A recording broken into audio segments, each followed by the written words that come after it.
In today's video, we're going to talk about this portable, rechargeable faucet and how we can adapt it to our WaterPort or to our jerry can. That was good. I like that. All right, hit stop. That's 27 minutes. You're going to have to edit.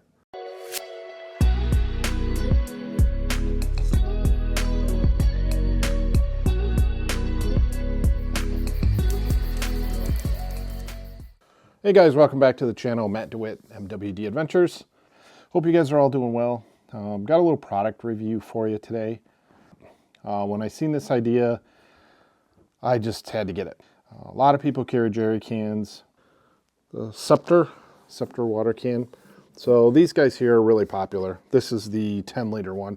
These things are built like a tank. And that was to take a small faucet, rechargeable water head and put that onto that jerry can. So now you got your hands free, tap the head, wash your hands, fill a pot, take care of your water needs. So that's what I'm going to go over today. It requires a 3D printer. I'll have links to everything down below as far as the 3D printing of the product. I'm going to link it on Thinkiverse if you know anything about 3D printing. The heart of everything is the faucet. I picked one up on Amazon. Pudhome's automatic water dispenser. I don't know if you'll be able to see that or not, but those blue water jugs that everybody has around the office, that's what it was designed for originally, but everybody's starting to modify these things. Micro USB chargeable. So what you get in the box, I've already opened it because I've been playing with it a lot, is not a whole lot in here right now because I pulled it out, but you get a little bit of a user manual. Basically it says 3.4 hours to charge it. Kind of explains a little bit of how the head mounts on, the drinking straw, all that kind of stuff. So let's take a look. This is the guy right here. Basically, there's not a whole lot of assembly. This little straw piece just kind of forces its way into the neck area here. And that's it, just a press fit. You can kind of center it. So you're centered there. On the top, you've got an LED indicator, so when it runs, this might have a little bit of water on it, but when it runs, you can see in the camera, it turns blue LEDs there. And then it's just got a tube. And on the end of the tube, it's got a little bit of a plug. So that's it. That's all there is to this thing. And it's a press fit. There's no threads or anything here. So this just press fits onto whatever the thread is that you have for your jerry can water bottle, whatever you're using it for. Colin Ford, a member of the Hiker Trailer Forums, and he came up with a pretty ingenious idea. We printed with a UV stable product. This isn't PLA if you know anything about 3D printing at all, but this is more of a UV stable product that can hold up to the weather. Just did it in black. This is a little bit of a swivel head. So if I hold it like this can swivel around like that. So basically that faucet head is just going to press fit right onto here through the opening there. This is actually two pieces like that. So it prints in two pieces and then it just kind of snaps together. Then all I did is I just took a grinder when these are printed out, and they got some rough edges where you break them off from the hot plate, they call it. And I just took a little roto-zip, like a little grinding tool, and just kind of buffed off that stuff. It doesn't need to be pretty. It's camping. I mean, it's going to get dirty. It's going to get beat up. So I'm not worried about that. But just kind of sand the edges off and make it kind of nice and smooth. Or you're going to get it to the angle you want, then put a couple dabs of cement to keep it in place so it doesn't spin on me. So the other things that he printed was an adapter for a WaterPort. So if you know a WaterPort at all, we did a review on our channel. It's a great product. If you know anything about WaterPorts, it's used air to pressurize a tank. Then you've got a hose that comes off it. We use it for showering, dishes, so on, so on. But the nice thing is he made an adapter for the WaterPort too. So you just take your tube, stick it through here, and just press fit it on. And now you've got a mount for the WaterPort. Pretty handy. Same thing with the swivel one. Stick it right on through here, mount it on, and I put it on a little backwards. there you go. Now, if you know anything about those cans, they tend to have a little bit of slight angle on it. So he went and put a little bit of a crook in the neck so that it's a little more upright. But one other design that I found, because I got curious, I'm like, Colin came up with these creative ideas, WaterPort and for the brown Scepter Can. And I found another gentleman that came up with one. Sorry, I don't know your name for credit, but he came up with this design. So this one's a little more simplistic. This one is not threaded at all, but basically this one here will just press fit onto the threads of the can, and then same kind of deal. You're going to take your hose and you're going to press fit it on, and there you go. So this one's maybe a little more simplistic. You don't need to have the cap removed, where with Colin's design here, you're going to remove your cap and you're going to use this whole cap to replace it. So potatoes, you pick the design you like, whether it's this one, you have a WaterPort, you go with something like this, or you go with this real simple design. All of them are pretty ingenious. So let me give you a little demonstration here with a 10 liter. So here's a 10 liter. We'll take that off. Make sure you guys can see it here. So this is just the press fit one.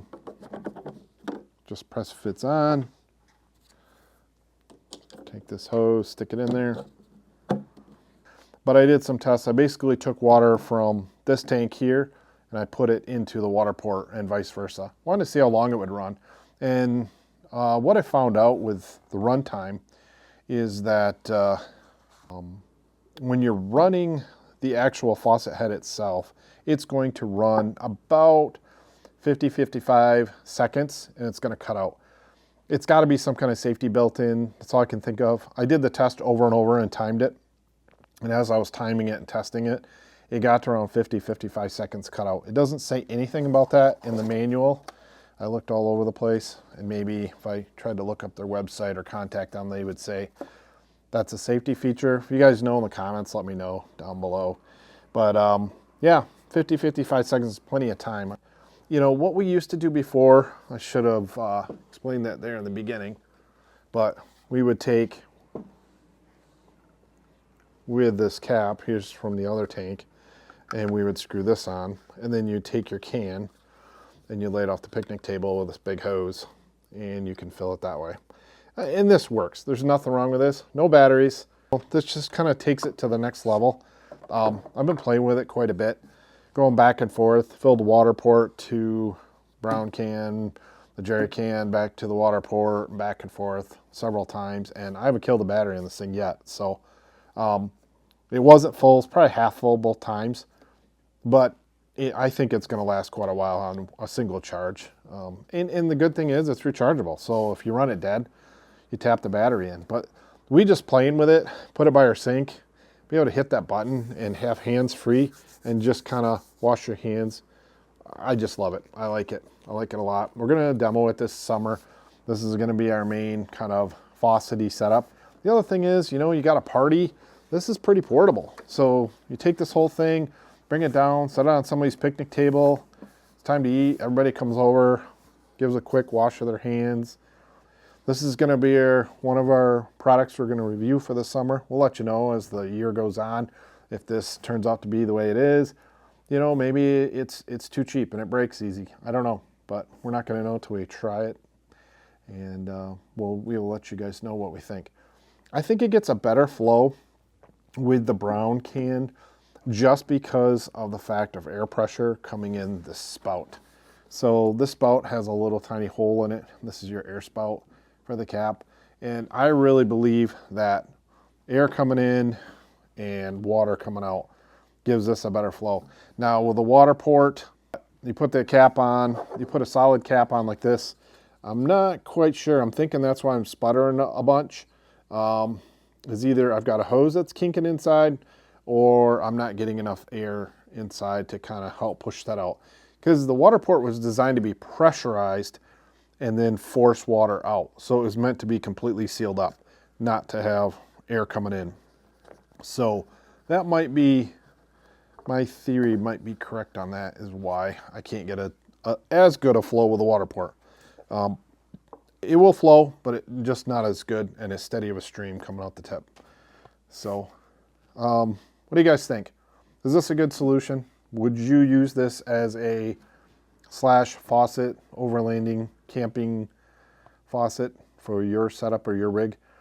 Teardrop camping, that kind of thing, requires some ingenuity, and it's products like this and simple things. This pump here on Amazon, I'll link it down below. I think it cost me 15 bucks. It's pretty cheap, so if it breaks, it breaks.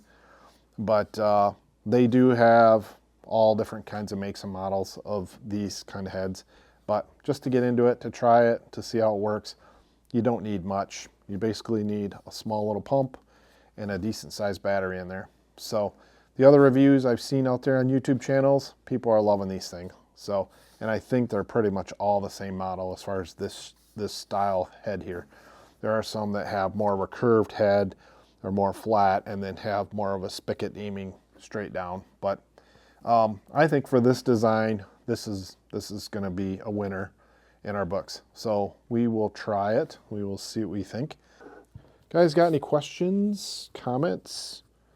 You know, feel free to reach out to us. Hopefully you guys are excited about spring camping.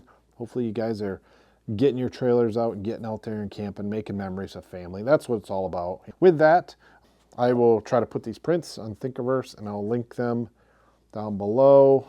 For all things MWD Adventures, go to mwdadventures.com. Thanks for watching the channel and supporting us. You guys, make sure you get out and do a little camping. We'll see you next time, guys. Take care.